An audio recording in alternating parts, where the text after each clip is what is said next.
She then asked me, were you born in this country? And I was immediately offended. And I said, yeah, I was born in this country. And then she says, do you have any kids? I said, no, I don't have any kids.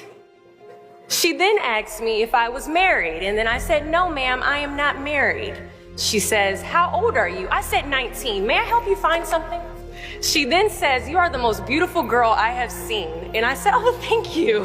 And then she says, I think you could be the next Miss USA. I'm in the Army, okay? We don't do pageants in the Army.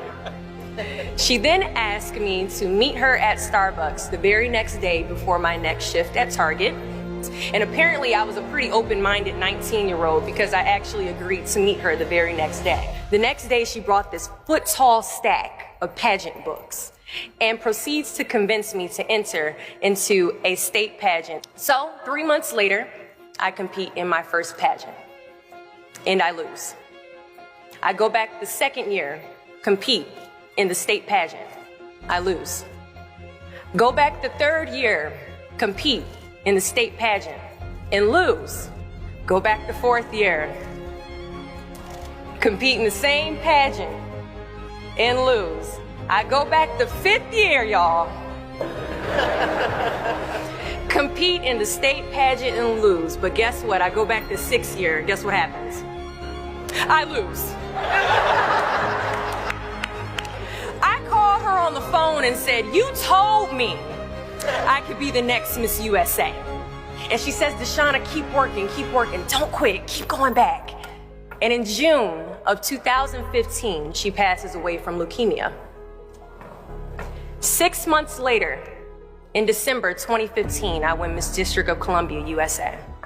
And 6 months after that, in June of 2016, I become the first soldier to win Miss USA.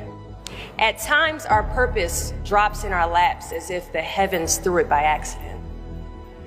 I ask only one thing of you all today after you leave this building. Do not fear failure, but please be terrified of regret. Giving up is the birth of regret.